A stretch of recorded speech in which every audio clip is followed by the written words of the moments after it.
Acid base balance. अच्छा, screen पे आप देख रहे हैं कि ये हमारे पास क्या है, हाइड्रोजन का आयन है या फिर प्रोटॉन है। तो जो भी सब्सटेंस इसको एक्सेप्ट करेगा उसको हम क्या कहेंगे, बेस। और जो भी इसको डोनेट करेगा उसको हम कहेंगे एसिड। डोनेट का क्या मतलब है, डोनेट का मतलब है जो भी रिलीज करेगा हाइड्रोजन आयंस को उसको हम क्या कहेंगे, एसिड। ठीक है। और इसकी कंसंट्रेशन हमें कौन बताएगा, पीएच। पीएच का फॉर्मूला आप सबको पता होगा, pH is equals to negative log of hydrogen ion. ठीक है। तो अभी मैंने आपको तीन बातें क्या बताई। बेस हमारे पास क्या करेगा, प्रोटॉन एक्सेप्ट, इसको हम क्या कहेंगे, प्रोटॉन एक्सेप्टर। एसिड क्या करेगा, प्रोटॉन को डोनेट करेगा, तो हम इसको कह सकते हैं प्रोटॉन डोनेटर। और पीएच क्या करेगा, हमें बताएगा हाइड्रोजन आयन की कंसंट्रेशन, और इसका फॉर्मूला क्या है, negative log of hydrogen ion concentration. ठीक है। इसको मैं प्रोटॉन कह रही हूँ, उसको मैं हाइड्रोजन आयन कह रही हूँ, आप दोनों चीजें कह सकते हैं। ये आपको समझ आ गया। बेस क्या कर रहा है, इसको एक्सेप्ट कर रहा है, और एसिड क्या कर रहा है, इसको रिलीज कर रहा है और या फिर अपने अंदर से निकाल रहा है। अच्छा, जैसे हम एक एनवायरनमेंट में रहते हैं उसी तरह जितने भी हमारे बॉडी के सेल्स हैं वो भी एक एनवायरनमेंट में रहते हैं। ठीक है। जिस एनवायरनमेंट में सेल्स रह रहे हैं उसको हम क्या कहेंगे, ईसीएफ।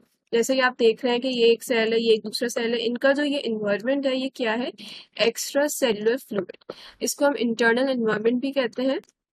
ठीक। इस इंटरनल इन्वायरमेंट को मेंटेन रखना बहुत जरूरी है, वरना क्या होगा कि हमारे रेगुलेटरी मैकेनिज्म्स जितने भी हैं बॉडी में वो सब फेल हो जाएंगे, या फिर वो सही से परफॉर्म नहीं कर सकेंगे और बॉडी क्या करेगी, कोलैप्स कर देगी। तो इसकी मेंटेनेंस के प्रोसेस को हम क्या कहते हैं, होम्योस्टेसिस। होम्योस्टेसिस की एक सिंपल सी डेफिनेशन है जो कि आप नोट करना चाहें तो लिख लें। होम्योस्टेसिस क्या है, it is the maintenance of internal environment of body. Maintenance of internal environment of body, मैं ये आधा आधा लिख रही हूँ, इंटरनल इन्वायरमेंट ऑफ बॉडी। ठीक है। इंटरनल इन्वायरमेंट हमारे पास क्या है, इट इज ईसीएफ। ईसीएफ क्या है, एक्स्ट्रा सेलुलर फ्लूइड। तो अभी आपने क्या सीखा कि जो सेल्स हैं वो हमारे पास एक एनवायरनमेंट में है जिसको हम ईसीएफ कहेंगे। और इस ईसीएफ के ईसीएफ क्या है, इंटरनल इन्वायरमेंट है। ठीक है। और इसको मेंटेन रखना इज वेरी इंपॉर्टेंट, और इसके मेंटेनेंस के प्रोसेस को हम क्या कहते हैं, होम्योस्टेसिस। ठीक है। अब आपके पास ये एक इक्वेशन शो हो रही है जिसको हम कहेंगे हेंडरसन हेजल बैच इक्वेशन। आप इसको किसी और तरह से भी प्रोनाउंस कर सकते हैं, हेंडरसन हेजल बैच इक्वेशन। ठीक है। इस इक्वेशन में जो इम्पोर्टेंट चीज है वो ये है, पीकेए। इसमें इस एग्जाम के हवाले से इसकी डेरिवेशन इज नॉट इम्पोर्टेंट, सिर्फ आपको दो बातें बतानी चाहिए कि पीकेए क्या होता है और दूसरा कि इस डेरिवेशन की इम्पोर्टेंस क्या है। ठीक है। पीकेए क्या है हमारे पास, ये है डिसोसिएशन कांस्टेंट। क्या है, डिसोसिएशन कांस्टेंट। और डिसोसिएशन ये क्या है, it is fixed for every acid. मतलब जितने भी एसिड होंगे उनका सब ये इसकी जो ये क्या होगा, कांस्टेंट होगा। जैसे मैं आपको एग्जांपल देती हूँ, जैसे हमारे पास कार्बोनिक एसिड है, उसका डिसोसिएशन कांस्टेंट क्या होगा, 6.1। अच्छा, नाउ इसकी सिग्निफिकेंस मैंने आपको बता दी है, पीके क्या था, डिसोसिएशन कांस्टेंट है। अब इसकी इंपॉर्टेंस क्या है, क्योंकि हमारे पास ये जो पीके है ये कांस्टेंट वैल्यू है, तो हम इससे पीएच भी आराम से निकाल सकते हैं। क्योंकि पीके तो हमें पता है, अगर हमें सॉल्ट की कंसेंट्रेशन और एसिड की कंसेंट्रेशन पता है तो हम क्या निकाल सकते हैं, पीएच, किसी भी सोल्यूशन का पीएच निकाल सकते हैं।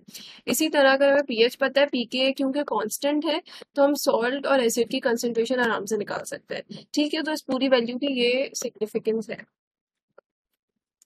अच्छा, ये क्या है, these are types of acid.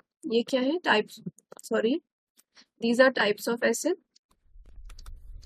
ठीक है। हमारे पास दो तरह की एसिड होती है, वोलेटाइल एसिड और non volatile acid. Volatile acid क्या होगी, कार्बन डाइऑक्साइड या फिर वो एसिड जो कि कार्बन डाइऑक्साइड से बनती है, जैसे कि कार्बोनिक एसिड। ठीक है। नॉन वोलेटाइल एसिड क्या होंगे हमारे पास, HCl, H2SO4। ये वो एसिड्स हैं जो कि बनेंगी प्रोटीन मेटाबॉलिज्म में। प्रोटीन मेटाबॉलिज्म का क्या मतलब है कि प्रोटीन बॉडी में बन रहा है, टूट रहा है, तब ये वाली एसिड्स बनेगी। अच्छा, इसके अलावा आपको एक बात, ये बात याद रखनी है कि जो वॉलेटाइल एसिड्स होती हैं, they are not a threat to the body. ये क्या होंगी, डेंजरस नहीं होंगी, नॉट डेंजरस। क्यों ये डेंजरस क्यों नहीं है, क्योंकि ये क्या, लंग से आराम से एक्सक्रीट आउट हो जाती है। ठीक है, जबकि नॉन वोलेटाइल एसिड्स में क्या होगा कि आपको इसके लिए प्रॉपर एक मैकेनिज्म की जरूरत है ताकि ये निकल जाए बॉडी से, अदरवाइज ये अक्यूमुलेट हो सकती है, इसलिए they are the real threat to the body. ठीक है, अब आपने क्या पढ़ा, हमारे पास वोलेटाइल एसिड्स है, नॉन वोलेटाइल एसिड्स है। वोलेटाइल एसिड्स कहाँ से आएंगी, कार्बन डाइऑक्साइड से। नॉन वोलेटाइल एसिड्स हमारे पास प्रोटीन मेटाबॉलिज्म से आएंगी। इसको मैंने आपको एग्जांपल दी कार्बोनिक एसिड की, H2CO3 की, यहाँ मैंने आपको दी HCl, और सल्फ्यूरिक एसिड की, H2SO4 की। यहाँ पे मैंने आपको क्या बताया, नॉट अ थ्रेट, और ये क्या है, they are dangerous to the body. ये आपने ठीक है, ये हो गई टाइप्स ऑफ एसिड। नाउ ये हमारे बॉडी में मैंने अभी आपको बताया था कि बेस क्या होता है, ठीक है, एसिड क्या होता है, ये दोनों चीजें अभी आपने पढ़ेगी। इनकी रेगुलेशन किस तरह होती है बॉडी में, अब आप लोग को वो पढ़ना है। ठीक है, एसिड बेस रेगुलेशन ये किस तरह से होगी, तीन मैकेनिज्म से होगी। एक मैकेनिज्म हमारे पास क्या है, बफर सिस्टम। सेकंड मैकेनिज्म है हमारे पास respiratory mechanism, and the third one is renal mechanism. ठीक है, बफर सिस्टम क्या करेगा, ये हाइड्रोजन आयंस के जरिए से बॉडी में एसिड बेस की रेगुलेशन कराएगा। ठीक है, लंग्स क्या करेंगे, रेस्पिरेटरी मैकेनिज्म में क्या होगा, ये कार्बन डाइऑक्साइड को एक्सक्रीट आउट करेगा बॉडी से, इस तरह से क्या करेगा, हमारे पास एसिड बेस रेगुलेट कराएगा। रीनल मैकेनिज्म हमारे पास क्या है कि इसमें जो है बाइकार्बोनेट आयंस, ये क्या करेगा, बाइकार्बोनेट आयंस को रीअब्सॉर्ब करेगा और जो है हाइड्रोजन आयंस को बॉडी से निकालेगा। ठीक है, ये इसका काम है कि हाइड्रोजन आयंस को एक्सक्रीट आउट करेगा और इनको रीअब्सॉर्ब करेगा। ठीक है, ये तीन मैकेनिज्म हैं, एक बफर सिस्टम, एक respiratory mechanism, renal mechanism. Buffer mechanism किससे करेगा, हाइड्रोजन आयंस की मदद से। Respiratory with the help of carbon dioxide, and kidney हमारे पास बाइकार्बोनेट और हाइड्रोजन आयंस। अच्छा, अब एक और बात आपको याद रखनी है कि ये क्या है, फास्टेस्ट मैकेनिज्म है, it is the fastest mechanism. और ये वाला जो है ये स्लोएस्ट है, मगर ये क्या है, ये सबसे ज्यादा पावरफुल है। This one is the most powerful one. Sorry, एक मिनट, मुझे प्रीवियस स्लाइड करने दें। ये वाला जो हमारे पास थर्ड वन है, ये क्या है, मोस्ट पावरफुल। ये क्या था, ये फास्टेस्ट था, ये स्लोएस्ट था, लेकिन ये सबसे ज्यादा पावरफुल है। क्योंकि ये फास्टेस्ट क्यों है, क्योंकि ये सेकंड्स में काम करता है, और ये वाला हमारे पास 1 या 2 दिन ले, इट कैन टेक 1 और 2 days। ठीक है, अब एक और बात जो कि BCQs के पॉइंट ऑफ व्यू से बहुत इंपॉर्टेंट है, वो ये है कि जो बफर सिस्टम है हमारे पास और जो ये रेस्पिरेटरी मैकेनिज्म, तो ये 1 2 है, इनको हम कहते हैं फर्स्ट लाइन ऑफ डिफेंस। और जो ये हमारे पास रीनल मैकेनिज्म है, उसको हम कहते हैं सेकेंड लाइन ऑफ डिफेंस। ठीक है, अभी आपको क्या पता चला, एसिड बेस रेगुलेशन हमारे पास, मैं आपको एक दफा समराइज कर देती हूँ उसको।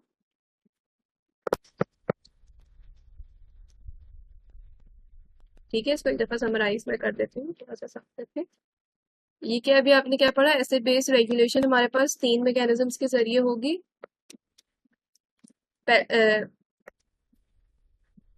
पहला हमारे पास बफर सिस्टम है, सेकंड हमारे पास रेस्पिरेटरी मैकेनिज्म है, थर्ड हमारे पास रीनल है।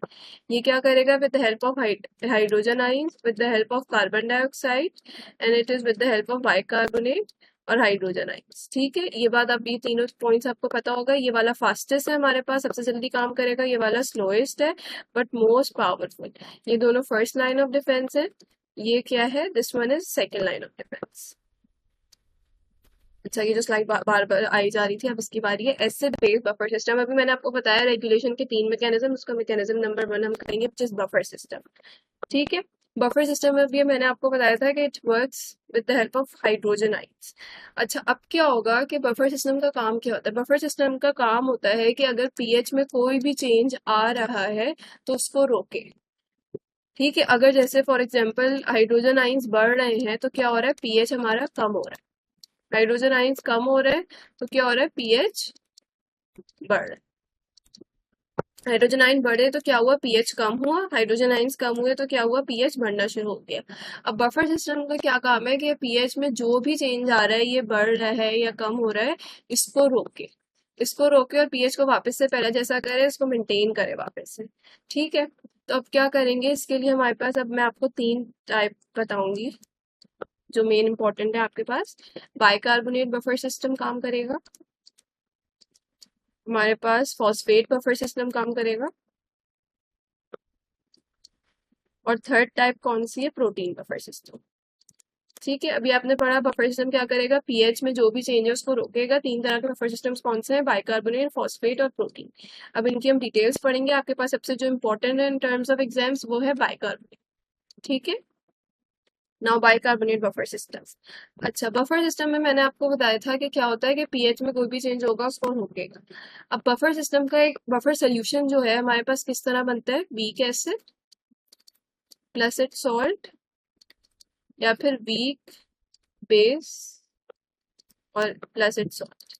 ठीक है, अब हमारे पास क्या है, और अब हमारे पास जो बाइकार्बोनेट बफर सिस्टम का वीक एसिड क्या है, H2CO3। आपको याद रखना है ये दो बातें। अगर आपने याद रखनी है, आप आराम से आप पता कर सकते हैं कि अगर हमारे पास एसिड डाल दिया तो क्या करेंगे, बेस डाल दिया तो क्या करेंगे, और इसका क्या है, सोडियम बाइकार्बोनेट।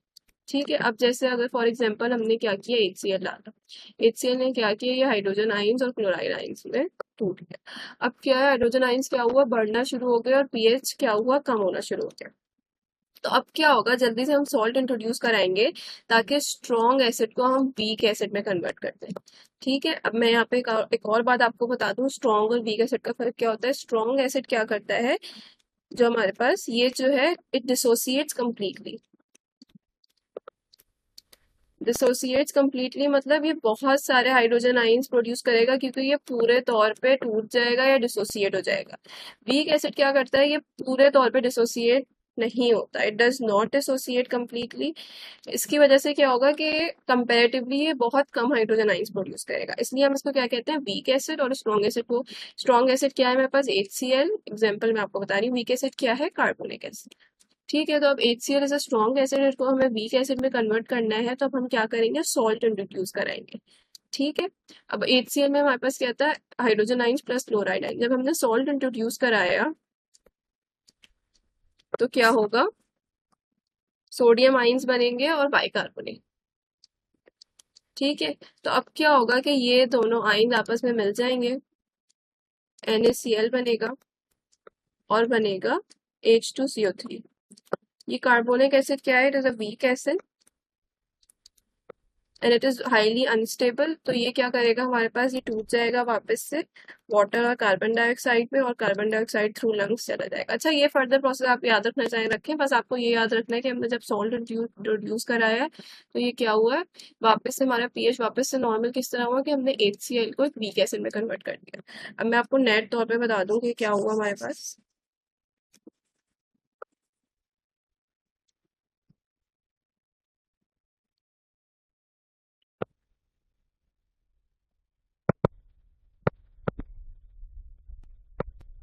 ठीक है, हमारे पास क्या था, HCl था, हाइड्रोजन आइंस प्लस क्लोराइड आइन, और हमने क्या किया, सॉल्ट इंट्रोड्यूस कराया ताकि जो ये स्ट्रॉन्ग एसिड है इसको हम वीक एसिड में कन्वर्ट कर सकें। तो क्या बनेगा, सोडियम और बाइकार्बोनेट, और नेट रिएक्शन हमारे पास क्या बना, NaCl प्लस H2CO3। ये वीक एसिड में कन्वर्ट होगा। इसको मैंने आपको बताया था फर्दर ब्रेक डाउन क्या करना है, लेकिन अभी आपको बफर सिस्टम के हवाले से अभी आपको इतना ही याद रखना है। अच्छा, एक और बात आपको ये याद रखनी है, अब जैसे अभी हमारे पास एसिड ज्यादा हो गया था जिसकी वजह से पीएच कम होना शुरू हो गया था। अब अगर हम सॉल्ट बेस इंट्रोड्यूस कराते हैं, फॉर एग्जाम्पल हमने डाला NaOH, sodium plus OH negative ions. अब क्या होगा कि हाइड्रोक्सिल आइन ज्यादा होगा, पीएच भी ज्यादा हो जाएगा। ठीक है, अब हम क्या करेंगे, अब क्या है, बेस है, तो अब हम क्या करेंगे, हम क्या अपना क्या इंट्रोड्यूस कराएंगे, एसिड। NaOH था तो हमने क्या किया, एसिड डाला।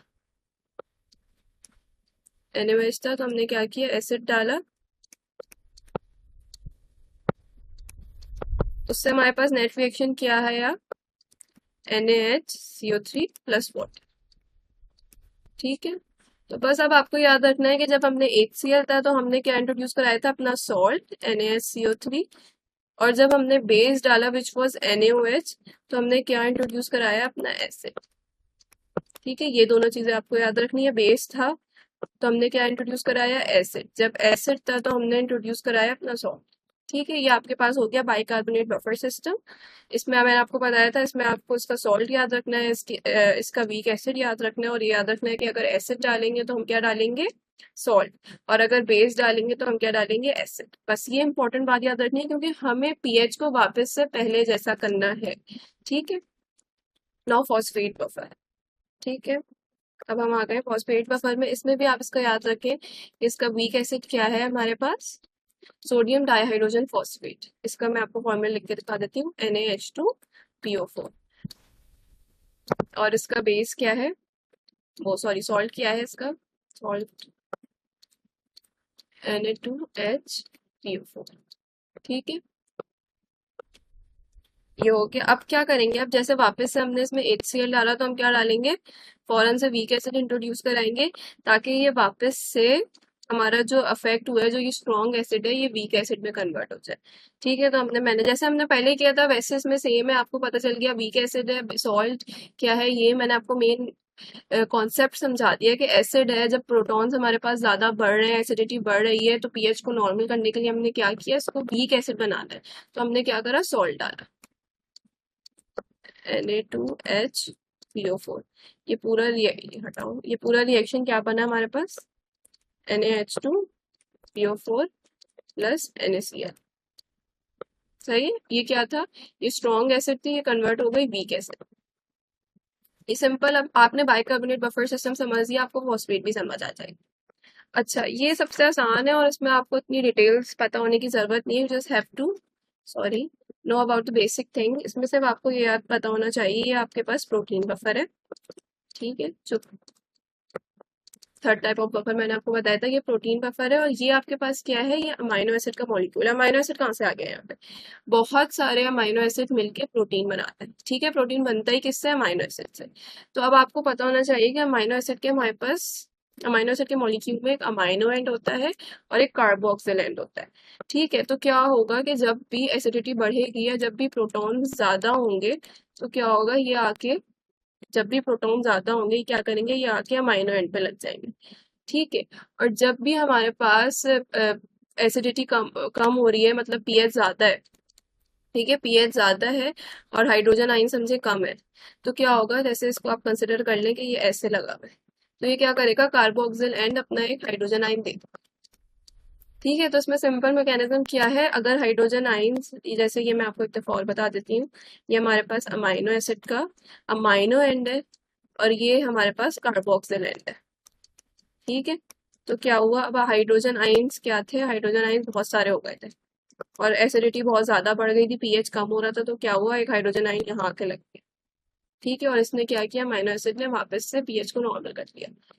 अब फॉर एग्जाम्पल हमारे पास हाइड्रोजन आयन्स कम हो गए, ठीक है, हाइड्रोजन आयन्स है ही नहीं, कम हो गए, तो क्या होगा, ये सॉरी ये वाला ये तो कार्बोक्सिल, ये कार्बोक्सिल एंड है, तो कार्बोक्सिल एंड क्या करेगा, अपना हाइड्रोजन आयन दे देगा और क्या बना लेगा, ये किसमें कन्वर्ट, ऐसे हो जाएगा, NHC।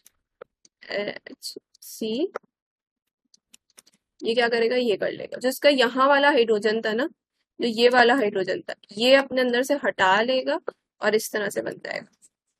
ठीक है, ये वाला स्ट्रक्चर बन जाएगा अभी।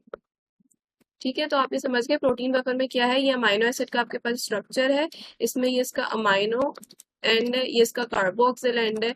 जब हमारे पास प्रोटॉन ज्यादा हो गए तो ये यहाँ के लग गया, जब कम हो रहे हैं तो ये वाला हाइड्रोजन इसने दे दी। इस तरह से हमारा पीएच मेंटेन। अच्छा, अब मैंने आपको बफर सिस्टम बता दिया है, अब हमारे पास रेस्पिरेटरी मैकेनिज्म, ये सबसे आसान है। ठीक है, रेस्पिरेटरी मैकेनिज्म में क्या होता है कि कार्बन डाइऑक्साइड, जैसे कि आपको पता है कि बहुत सारे प्रोसेसेस के, बहुत सारे मेटाबॉलिक, बहुत सारी चीजें बन रही होती है, बॉडी में टूट रही होती है, तो कार्बन डाइऑक्साइड बनती है। अब कार्बन डाइऑक्साइड क्या करेगी, ये वाटर के साथ जाके मिल जाती है और कार्बोनिक एसिड बना देती है। और कार्बोनिक एसिड मैंने आपको बताया था कि इट इज वेरी अनस्टेबल, तो ये किस में टूट जाती है, सॉरी हाइड्रोजन आयन में और बाइकार्बोनेट आयन में। सॉरी मैंने गलती से लिख दिया, ये किस में, कार्बोनिक एसिड हमारे पास किस में टूट जाती है, हाइड्रोजन आयन में और हाइड्रोजन आयन में और बाइकार्बोनेट आयन में। ठीक है, अभी मैंने आपको बताया कार्बन डाइऑक्साइड बहुत सारे प्रोसेस में बनेगी, वाटर के साथ मिलेगी, कार्बोनिक एसिड बनाएगी जो कि टूट जाएगी हाइड्रोजन आयन और बाइकार्बोनेट आयन में। ठीक है, अब क्या होगा कि जब ये चीज हमारे पास लंग्स में जाएगी, तो ये पूरा प्रोसेस जो हुआ था ये रिवर्स होगा। लंग्स में क्या होगा कि जो हमारे पास हाइड्रोजन आयंस और बाइकार्बोनेट आयंस थे, ये क्या करेंगे, ये वापस से कार्बोनिक एसिड बनाएंगे और क्या होगा, कार्बन डाइऑक्साइड और वाटर बनेगा और ये कार्बन डाइऑक्साइड एक्सक्रीट आउट कर देगी लंग्स के जरिए से। सही है, आपने समझ लिया रेस्पिरेटरी मैकेनिज्म में क्या हुआ। रेस्पिरेटरी मैकेनिज्म बहुत सिंपल सा प्रोसेस हुआ कि हमारे पास जो कार्बन डाइऑक्साइड बननी थी वो वाटर के साथ मिली, उसने कार्बोनिक एसिड बनाई, वाटर के साथ मिली, कार्बोनिक एसिड बनाई, कार्बोनिक एसिड हाइड्रोजन आयन और बाइकार्बोनेट आयन्स में टूट गए। ठीक है, ये एक प्रोसेस हो गया। जब ये लंग्स के अंदर जाएगी तो ये क्या होगा, ये वाला प्रोसेस पूरा रिवर्स होगा, वापस से कार्बन डाइऑक्साइड बनेगी और एक्सक्रीट आउट हो जाएगी। ठीक है, अब हम आ गए सबसे लास्ट मैकेनिज्म पे, विच इज रीनल मैकेनिज्म। अच्छा, रीनल मैकेनिज्म में बहुत आपको ज्यादा मतलब सिर्फ सिंपल से आपको एक बात याद रखने की जरूरत है कि रीनल मैकेनिज्म किस तरह से कोप अप करेगा, किस तरह से पीएच मेंटेन करेगा। तो इसमें आपको बहुत आसान सी बात मैं आपको बता देती हूँ कि इसमें आपको दो बातें याद रखने की जरूरत है कि ये हाइड्रोजन आयंस को एक्सक्रीट करेगा और बाइकार्बोनेट आयंस को रीएब्सॉर्ब करेगा। ठीक है, रीएब्सॉर्ब करेगा। इसको रीएब्सॉर्ब करना क्यों लिखा हुआ है, वाई रीएब्सॉर्ब करना क्यों लिखा हुआ है, क्योंकि क्या होता है कि ग्लोमेरुलस, जैसे आपको पता है किडनी है हमारे पास, किडनी में क्या होता है ग्लोमेरुलस, वो क्या करता है कि बहुत सारे बाइकार्बोनेट आयंस को फिल्टर आउट कर देता है। आपको पता है इसमें फिल्ट्रेशन होती है, तो ये क्या करता है, बाइकार्बोनेट आयंस को फिल्टर आउट कर देता है। और अगर इतना ज्यादा बाइकार्बोनेट आयंस फिल्टर होकर यूरिन में चला गया तो क्या होगा, बॉडी का एसिड बेस मैकेनिज्म क्या होगा, बिल्कुल खराब हो जाएगा, तबाह हो जाएगा। तो क्या होता है कि जो ये बाइकार्बोनेट आयन जो ग्लोमेरुलस फिल्टर आउट करता है, ये हमारे पास रीनल ट्यूब्यूल्स में रीएब्सॉर्ब होगा। ठीक है, बस आपको ये मैंने आपको क्या बताया, इसमें आपको सिर्फ सिंपल से आपको ये याद रखना है कि हाइड्रोजन आयंस एक्सक्रीट आउट होंगे और बाइकार्बोनेट आयंस रीएब्सॉर्ब होंगे। और मैंने बस आपको ये बताया कि ये रीएब्सॉर्ब इसलिए लिखा है क्योंकि ग्लोमेरुलस इसको फिल्टर आउट कर देता है। ठीक है, ये इसको फिल्टर करके निकाल देता है, लेकिन क्या होता है कि ये वापस से रीएब्सॉर्ब हो जाता है रीनल ट्यूब। ठीक है, बस ये सिंपल सी बात है। And thank you.